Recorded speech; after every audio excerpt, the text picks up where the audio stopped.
बोला. राहुल साहेब, राष्ट्रवादी राष्ट्रवादी काँग्रेस शरद पवार पक्ष आणि राष्ट्रवादी काँग्रेस अजित पवार पक्ष या दोन पक्षात तीन महत्वाच्या घटना घडताना दिसत आहेत. त्यातली पहिली घटना अशी आहे की जयंत पाटील यांनी विधिमंडळ अधिवेशनामध्ये त्यांच्या आमदारांची बैठक घेतली. त्यातले जवळपास 9 आमदार हे अस्वस्थ आहेत आणि त्यांचं म्हणणं आहे की आपण एनडीए सोबत गेलं पाहिजे. नंबर एक, जयंत पाटलांचं म्हणणं की मी पवारांना हा निरोप देतो. नंबर एक घटना. नंबर दुसरी घटना आहे सुनेत्रा पवारांच्या पक्षाध्यक्ष म्हणून फेरनिवडीवर आक्षेप आहे तसं कायदेशीर पत्र पाठवण्यात आलेलं आहे. मी इतकंच सांगेन, माननीय शरद पवार साहेबांच्या नेतृत्वाखालचा राष्ट्रवादी काँग्रेस पक्ष हा मूळ काँग्रेस पक्ष, राष्ट्रवादी काँग्रेस पक्ष, आणि त्याचे प्रदेशाध्यक्ष शशिकांत शिंदे आहे. बाकी मग शिंदे गट, अजित पवार गट, हे अजित पवारांचे, आपलं अमित शहाचे पक्ष.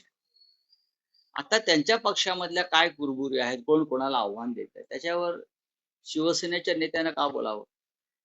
नक्कीच शरद पवार साहेबांचा पक्ष हा महाविकास आघाडीतला पक्ष आहे. शरद पवार साहेब हे महाविकास आघाडीचे आमचे अत्यंत महत्वाचे नेते आहेत. त्याच्यामुळे त्यांच्या पक्षातल्या घडामोडींवर आमचं लक्ष असणं हे साहजिकच. काही दिवसापूर्वी माझं सुप्रियाताई सुळे यांच्याशी बोलणं झालं. त्यांनी इतकंच सांगितलं की जे काही प्रसिद्ध होत आहे, जे काही येते, या सगळ्या अफवा आहे. या सर्व अफवा आहे. अर्थात सगळेच पक्ष या वेळेला अडचणीतून प्रवास करतात. शिवसेनेपुढे अडचणी आहेत, शरद पवार साहेबांपुढे अडचणी आहेत, सुनेत्रा पवार जो गट सांभाळतायत त्यांच्या समोर अडचणी आहेत. इतकंच कशाला, मिंदे गटामध्ये अडचणी आहेत, भाजपात अडचणी आहेत. आणि जो तो आपापल्या, कोणाकडे प्रचंड बहुमत असलं म्हणजे त्या पक्षात अडचणी नाहीत असं म्हणता येणार नाही. आहेत ना, दिल्लीमध्ये अडचणी सुरू आहेत. आम्ही आमच्या पक्षापुरतं बोलतो. उद्धव ठाकरे माननीय शिवसेना पक्ष प्रमुख यांच्या नेतृत्वाखाली आमचा मार्ग कसा व्यवस्थित होईल आणि आम्ही पुढे जाऊ याच्यावरती आम्ही काम करू. आणि माननीय शरद पवार साहेब हे महाविकास आघाडीतले महत्वाचे नेते आहेत आणि त्यांच्या पक्षातल्या अडचणी दूर करायला ते समर्थ. एवढंच मी सांगतो. अडचणी या निर्माण केल्या जात आहेत बाह्य शक्तींकडून. जसं पूर्वी भारतामध्ये काही घडलं की परकीय हात आहे असं म्हटलं जायचं, तसं या प्रत्येक अडचणी मागे विरोधी पक्षातल्या एक बाह्य शक्ती आहे. ती बाह्य शक्ती म्हणजे मोदी शहांची. त्यांना कोणीही या देशातल्या प्रादेशिक पक्षामध्ये स्थैर्य यावं, नीट काम व्हावं, विरोधी पक्षाची भूमिका नीट बजावावी असं त्यांना वाटत नाही. याच विषयातला आणखी एक प्रश्न असा आहे की मध्यंतरीच्या काळात जयंत पाटील आणि विनोद तावडे यांची एका हॉटेलमध्ये बैठक झाली होती किंवा भेट झाली होती. त्यानंतर असं कळतं आहे की आता जयंत पाटील यांच्याकडे त्यांच्या पक्षातल्या आमदारांनी काही त्यांची कैफियत असेल, उदाहरणार्थ निधी असेल, सत्ता असेल, या संदर्भातली आपली मतं मांडली आहेत आणि जयंत पाटील हे शरद पवारांकडे आमदारांची भूमिका मांडली. जयंतराव पाटील हे शाहू फुले आंबेडकर यांच्या विचाराच्या भूमिकेत काम करणारे नेते. त्यांच्यावर यशवंतराव चव्हाणांच्या विचारांचाही पगडा आहे. ते ज्या भागातून येतात तो एक क्रांतिकारकांचा आणि स्वातंत्र्य चळवळीतला मोठा भाग आहे आणि जयंतराव त्याच कुशीत तयार झालेले आहे. जातीय आणि धार्मिक धर्मांध शक्तींच्या बरोबर जयंतराव जातील असं त्यांच्या शत्रूलाही वाटणार नाही.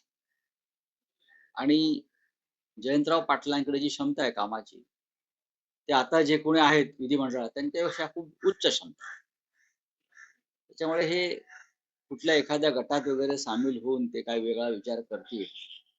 आणि आता आर पाटलांचे चिरंजीव आहेत, स्वतः रोहित पवार आहेत, त्यानंतर असे अनेक आमदार, 10 जरी संख्या 10 असेल तरी त्यांच्यातले बहुसंख्य आमदार हे याच विचाराचे आहेत, शाहू फुले आंबेडकर पुरोगामी विचाराचे. आणखी एक विषय असा होता की लाडक्या बहिणी जवळपास 92 लाख महिलांची नावं वगळली गेली.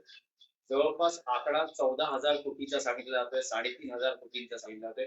म्हणजे कोट्यवधी रुपये ज्या पद्धतीने वाटले गेले 14,000 कोटी रुपये या स्कीम मध्ये लाडक्या बहिणींना वितरित करण्यात आल्याचे आकडे प्रसिद्ध आहेत. त्याच्यामध्ये जे 92 लाख बोगस लाभार्थी आहेत, हा, बेकायदेशीरपणे त्यांना कोणतेही केवायसी न करता, त्यांची छाननी न करता, त्याच्यामध्ये 29,000 पुरुष आहेत, 4,500 सरकारी कर्मचारी आहेत, हा, सरकारी पगारी घेतात आणि या स्कीमचा फायदाही घेतला. असे साधारण 3,515 कोटी रुपये अशा पद्धतीनं उधळले गेले. फडणवीस आणि मिंदे यांनी मत विकत घेण्यासाठी सरकारी पैशाचा हा अपहार झाला. हा गुन्हा म्हणजे राम मंदिरातली दानपेटी लुटणं आणि सरकारची जनतेच्या करातली तिजोरी लुटणं हा गुन्हा एकच आहे.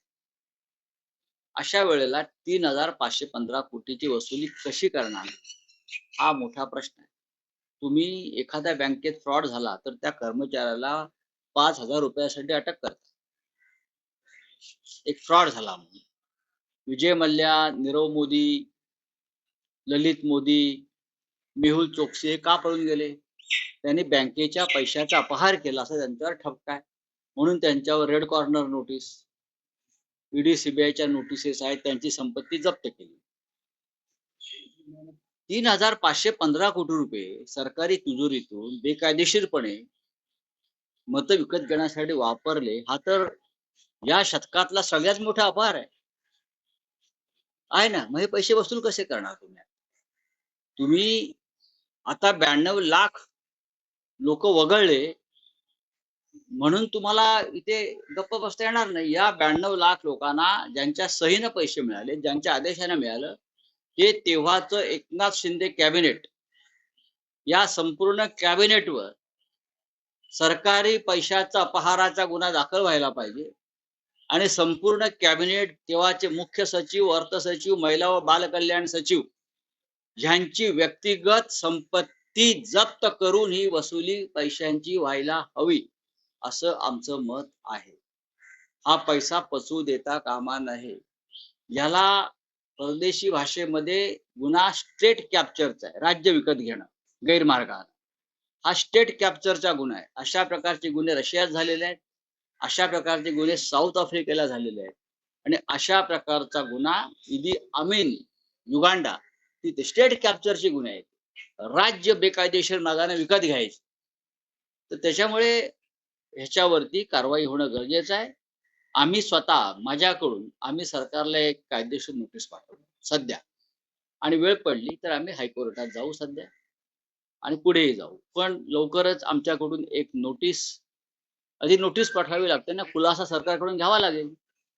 आम्ही मुख्यमंत्र्यांना आणि मुख्य सचिवांना एक कायदेशीर नोटीस पाठवायचं काम चालू आहे. कारण हा गुन्हा फार रेअर इन रेअर, अनन्य साधारण, कायदेशीर भाषेत रेअर इन रेअर असा हा गुन्हा आहे. 92 लाख लोकांना तुम्ही मत विकत घेण्यासाठी सरकारी तिजोरीचा वापर करता, 1500 देता आणि 3,515 कोटीचा अपहार केला जातो सरकारी तिजोरीचा.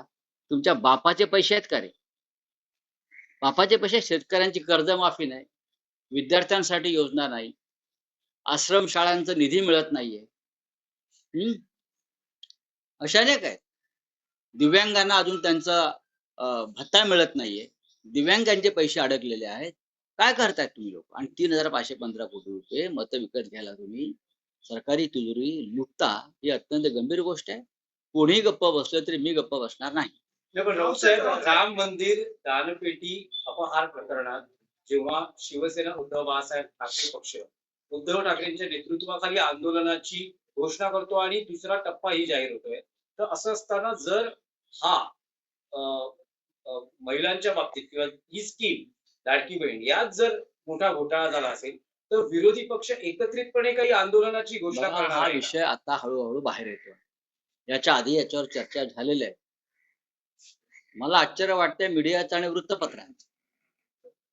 इंडियन एक्सप्रेसनी ही बातमी छापली आहे, पण त्याच्या मराठी भावंडांना छापली नाही. असं हे दबाव मीडियावरती येतात, या प्रकारच्या बातम्या छापल्या जाऊ नयेत. काय चाललंय या देशात? जे म्हणतो ना स्टेट कॅप्चर, हा स्टेट कॅप्चरचा प्रकार आहे. तुम्ही स्टेट कॅप्चर या शब्दाचा वाक्याचा माझा अभ्यास करू शकता.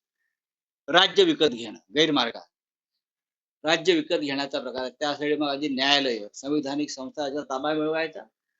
मग सर्व निविदा, सर्व संस्था आपल्या ताब्यात घ्यायच्या. सरकारची तिजोरी ताब्यात घ्यायची आणि त्या तिजोरीतून एक राज्य विकत घ्यायचं. महाराष्ट्रात ते झालेलं आहे. चला. रावसाहेब, तुमच्या रामरक्षा आंदोलनाला भाजपकडनं महायज्ञाने उत्तर प्रत्युत्तर दिलं जातं. हे काय प्रत्युत्तर द्यायचा कार्यक्रम आहे का? मग याचा अर्थ ते राम मंदिर लुटीचं समर्थन करतायत. याचा अर्थ असा आहे, जर आमच्या आंदोलनाला ते काय प्रत्युत्तर देतात, आम्ही कोणाला उत्तर द्यायला नाही आहोत. आम्ही रामाची भक्ती दाखवत आहोत की राम मंदिराची दानपेटी किंवा राम मंदिराच्या देणग्या जवळजवळ 12,000 कोटीचा जो अपहार आहे, 550 कोटीच्या देणगी दानपेटीच लुटलेली, त्याच्यावरती आम्ही बोलतो आहोत. आणि त्याला प्रत्युत्तर काय देणार? होय आम्ही लुटल्या दानपेट्या म्हणून आम्ही महायज्ञ करतोय, आम्हाला जास्तीत जास्त लूट करता यावी म्हणून. काय मूर्ख लोक आहेत हिंदुत्वाच्या नावानं, हंपक लोक आहेत ते. खरं म्हणजे सरसंघचालक मोहनराव भागवत यांनी या लोकांचा बौद्धिक घेतला पाहिजे. आम्ही नागपूरला चाललोय, आम्ही त्यांना विनंती करू, हे जे कोण करतायत काय महायज्ञ वगैरे आमच्या विरोधामध्ये, याचा अर्थ तुम्ही अयोध्येतल्या लुटीचं समर्थन करताय भाई. रावसाहेब, भाजपवाले म्हणतात की हे रामरक्षा नाही तर उद्धव ठाकरेंचं पक्षाची रक्षा काही असं आंदोलन आहे. असेल, पण आम्ही लढतोय ना दानपेटी लुटीच्या विरोधात. उत्तर द्या ना, लूट झाली आहे का नाही? आता ही मूर्ख असे आहेत. काल राष्ट्रीय स्वयंसेवक संघानं या चोरी आणि लुटीविरुद्ध स्वतः खंत आणि खेद व्यक्त केलाय. ही लूट समाजाला कलंकित करणार आहे असं म्हटलेलं आहे आणि तुम्ही याचं समर्थन करतायत. आमचं सोडून द्या हो. स्वतः सरसंघचालक, स्वतः दत्तात्रय होसबोले, स्वतः नृपेंद्र मिश्रा ट्रस्टचे अध्यक्ष यांनी म्हणाले हा कलंक आहे. अशा प्रकारची राम मंदिराच्या दानपेटीतली चोरी हा कलंक आहे असं RSS म्हणताय. या मूर्खांना माहीतच नाही अजून. नालायक लोक आहेत, दळभद्री लोक आहेत, त्यांना माहीतच नाही की संघ परिवाराची भावना या संदर्भात काय आहे. कारण हे बनावट संघवाले आहेत, हे बनावट हिंदुत्ववादी आहेत ना. यांना काय कळतंय? हे यांना फक्त लव जेहाद, अमुक जेहाद, तमुक जेहाद, आमिर खानच्या काय सिनेमावर बहिष्काराचा जेहाद टाका ना जाहीर. Brand ambassador. अरे मग असं आहे की सरकारने कॅबिनेटमध्ये ठराव मंजूर करावा. हिंमत आहे कॅबिनेटमध्ये तुम्ही इतर ठराव करताना हिंदुत्वाचे, आम्ही हिंदुत्व अमुक करणार नाही, तमुक करणार नाही. जर एक मंत्री असं म्हणतो आहे, याचा अर्थ सरकारची भूमिका आहे. मग कॅबिनेटमध्ये त्यांनी या ठराव आणा आणि तो मंजूर करावा आणि राज्यावर त्याची अंमलबजावणी व्हावी की आमिर खान की सिनेमे पाहू नये.